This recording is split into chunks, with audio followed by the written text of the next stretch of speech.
Punjab university में मैंने भाषण किया और भाषण में मैंने कहा कि पंजाब के युवाओं के सामने सबसे बड़ी समस्या, सबसे बड़ा खतरा ड्रग्स है। बीजेपी के लोग और अकाली दल के लोगों ने कहा राहुल गांधी बकवास कर रहा है, राहुल गांधी को कोई समझ नहीं है, पंजाब में ड्रग्स की कोई समस्या नहीं है। बीजेपी के लोगों ने कहा, अकाली दल के लोगों ने कहा, बादल जी ने कहा, जूनियर बादल ने। मैंने बात बोली क्योंकि मैं सोच समझ के बोलता हूं। मेरे बारे में आप दो चीजें समझ लीजिए, जब मैं मुंह खोलता हूं सोच समझ के बोलता हूं,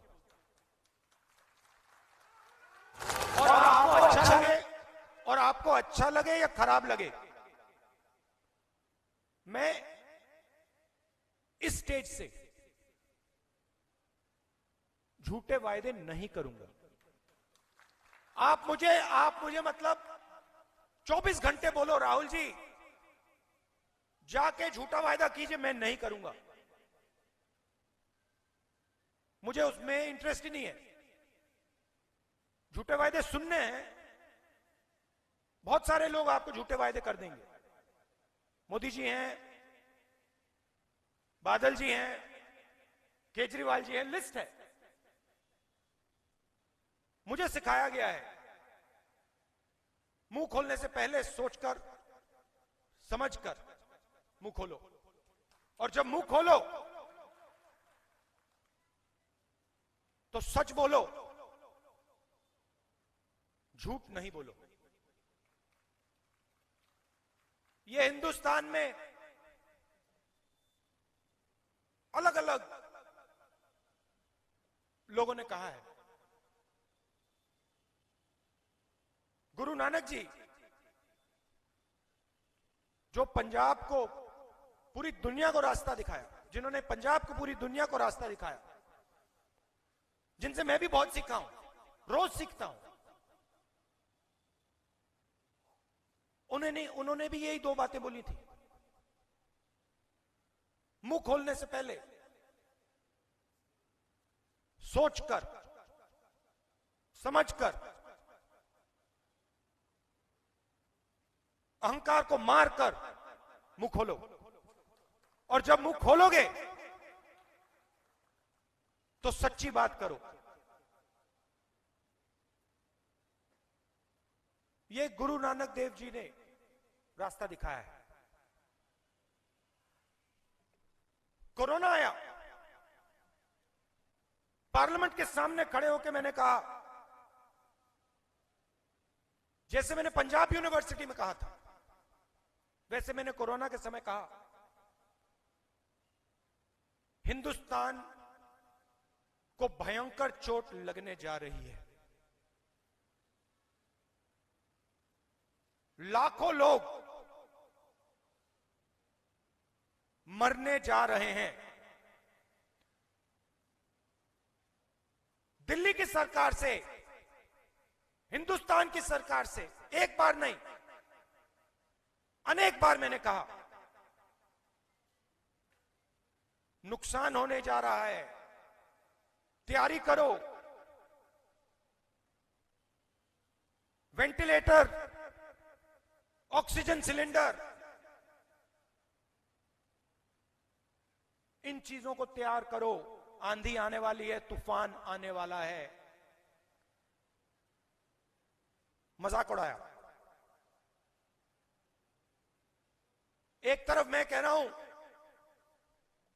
कि नुकसान होने वाला है, लाखों लोग मरने जा रहे हैं, दूसरी तरफ प्रधानमंत्री कहते भैया थाली बजाओ, थाली बजाओ।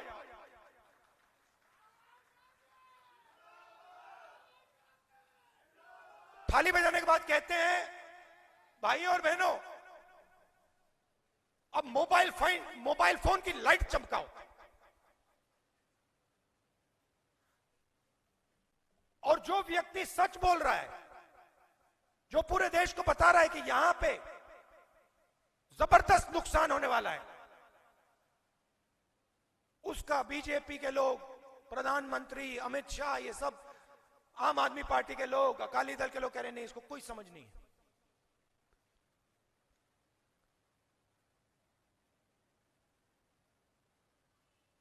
तूफान आया, कहां गायब हो गए ये लोग? आज आम आदमी पार्टी कहती है कि हमने मोहल्ला क्लिनिक खोला। सबसे पहले मोहल्ला क्लिनिक शीला दीक्षित जी ने खोले थे। पहला झूठ। दूसरा झूठ, ये आपके जो मोहल्ला क्लिनिक थे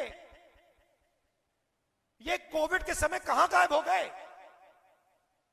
जो रोज हमें टीवी पे अस्पताल के बाहर गाड़ियों में बिना ऑक्सीजन के लोग मरते दिखे, आपकी मोहल्ला क्लिनिक कहां थी?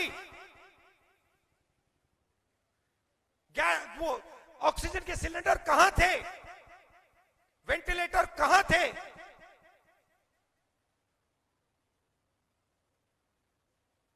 पंजाब में हमने काम किया, कोरोना से हम लड़ाई लड़े, झूठे वायदे नहीं किए।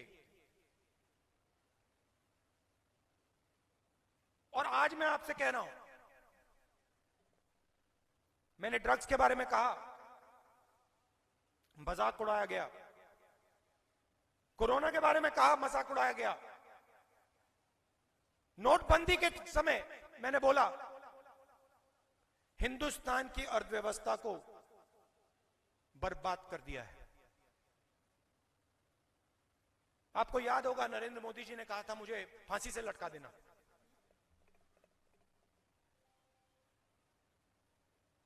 चौराहे पे मुझे नरेंद्र मोदी जी ने कहा फांसी से लटका देना अगर नोटबंदी से काला धन नहीं मिटा। रो कर कह रहे थे मुझे लटका देना अगर काला धन नहीं मिट गया, अगर आपके बैंक अकाउंट में पैसा नहीं आया, मुझे लटका देना। क्या हुआ? भूल गए? लाइन में खड़े थे आप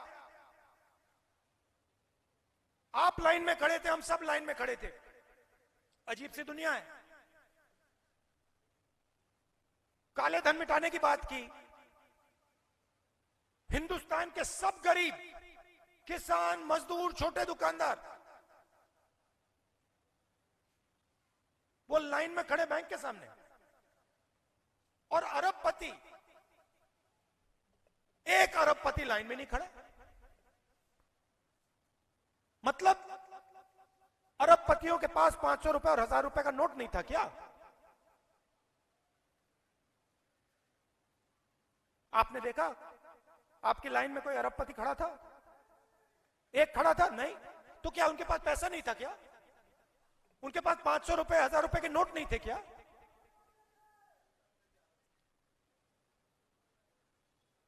तो कोरोना के समय मैंने कहा, नोटबंदी के समय मैंने कहा, ड्रग्स के बारे में मैंने कहा, और आज मैं आपको बता रहा हूं, और मैं गहरी बात बोल रहा हूं, इसको आप गहराई से समझिए। पंजाब के लिए सबसे जरूरी चीज पंजाब के अंदर शांति है। ये जो प्रदेश है, ये कोई लेबोरेटरी नहीं है, केमिस्ट्री लैब नहीं है ये, कि यहां पे एक्सपेरिमेंट किया जाए। ये केमिस्ट्री लैब नहीं है। ये बॉर्डर स्टेट है, सेंसिटिव स्टेट है। कांग्रेस पार्टी पंजाब को जानती है, समझती है। कांग्रेस पार्टी पंजाब में शांति मेंटेन कर सकती है। मेरी बात याद रखना,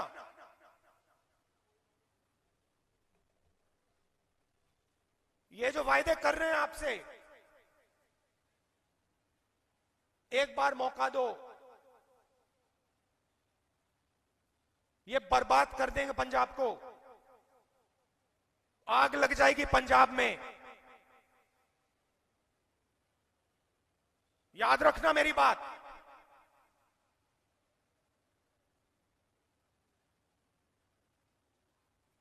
हम पंजाब को एक साथ, हर धर्म को, हर जात को एक साथ लेकर चलते हैं। कांग्रेस पार्टी पंजाब को गहराई से समझती है।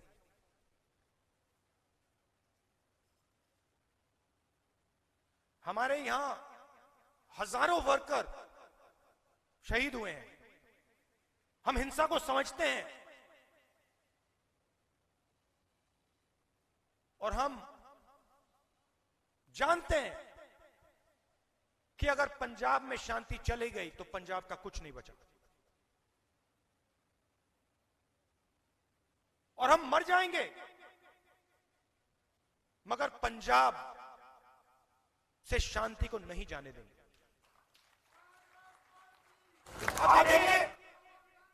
अब देखिए राजनीति में जो नया आता है, 2004 से मैं राजनीति में हूं, जो नया आता है पहले कहता है देखो वो मोदी जी हैं, देखो वो केजरीवाल हैं, देखो वो राहुल गांधी है। नया होता है, उसको समझ नहीं आती बात, उसको सिर्फ चेहरा दिखता है। मगर जिसमें थोड़ा एक्सपीरियंस होता है वो देखता है, कहता है चेहरा है, मगर इसके पीछे शक्ति कौन सी है।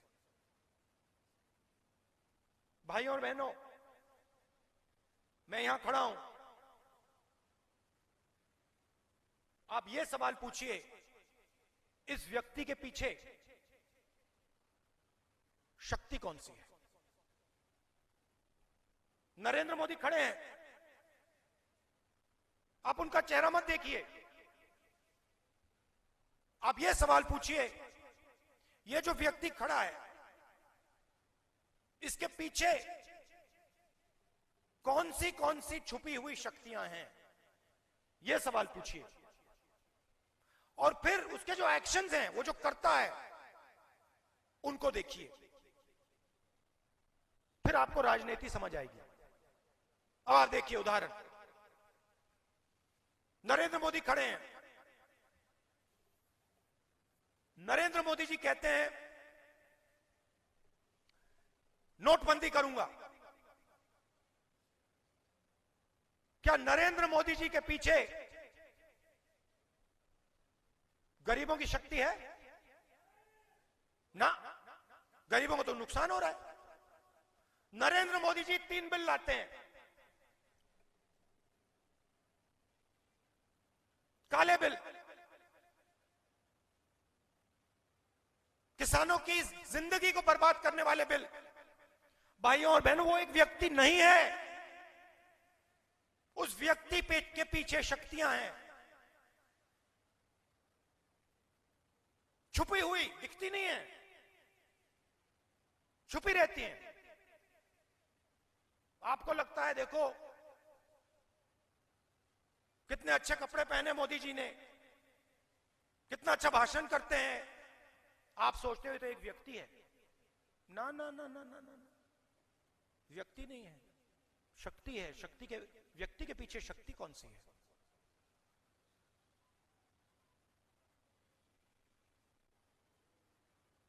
किसान बाहर खड़े हैं, सड़क पे 1 साल के लिए खड़े हैं। नरेंद्र मोदी जी में उनकी शक्ति हो ही नहीं सकती, नहीं तो वो खड़े नहीं होते। 700 किसान मर ही नहीं सकते। अगर नरेंद्र मोदी जी में उनकी शक्ति होती तो मर नहीं सकते, वो तो नरेंद्र मोदी जी के पीछे खड़े होते। अब देखिए कौन सी शक्ति नरेंद्र मोदी जी के पीछे, वो भी समझा देता हूं आपको। एक तरफ किसान, तो जो किसानों के हाथ में है उसको कौन छीनने की कोशिश कर रहा था? हिंदुस्तान के सबसे बड़े 3-4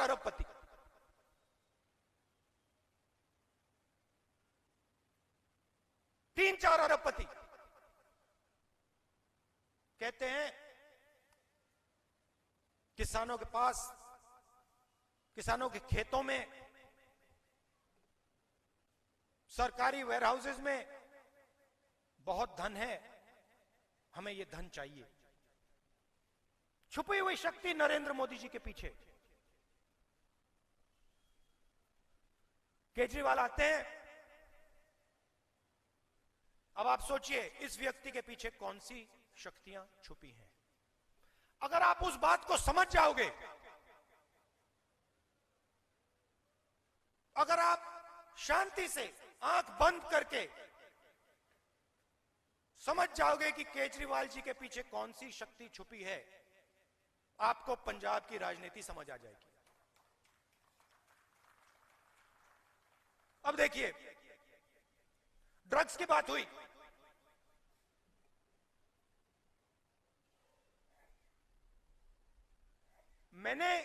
मेरे ऊपर 20 केस हैं, defamation case, criminal case, civil case, line लगी हुई है। मैंने कभी किसी से माफी मांगी है? कभी मैंने किसी के सामने जाके हाथ जोड़ा है? ना। ड्रग्स की बात होती है तो केजरीवाल जी ने मजीठिया जी से माफी क्यों मांगी? ये मुझे समझा दो, ये आप मुझे समझा दो। क्या थी, क्या जरूरत थी, क्या जरूरत थी मजीठिया जी से माफी मांगने की? कांग्रेस पार्टी के नेताओं ने तो नहीं मांगी। दूसरी बात बताता हूं आपको, बड़ी इंटरेस्टिंग बात। आपने गुजरात मॉडल का नाम सुना? सुना है ना? गुजरात मॉडल। अब एक नया दिल्ली मॉडल आ गया। Gujarat model, Delhi model. मोदी जी कहते थे एक मौका हमें दो, अब ये यहां कह रहे हैं एक मौका हमें दो। भाई और बहनों, शक्ति एक ही है, सोच एक ही है।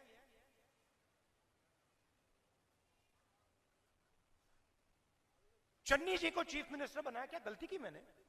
कांग्रेस पार्टी ने गलती की क्या कि गरीब व्यक्ति को, जो गरीबी को समझता है, जो गरीबी से उठ के आया है, जो गरीबी से उठ के आया है, जो गरीबी के दर्द को समझता है, उसको कांग्रेस पार्टी ने चीफ मिनिस्टर बनाया? क्या गलती की क्या?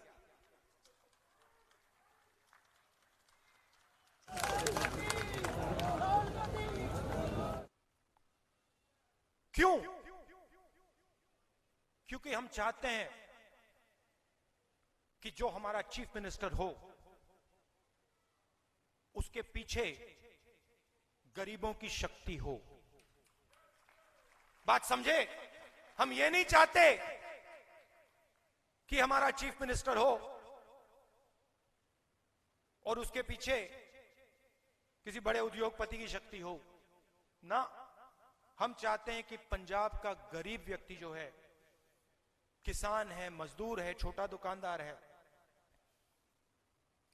उसकी शक्ति हमारे चीफ मिनिस्टर के साथ हो।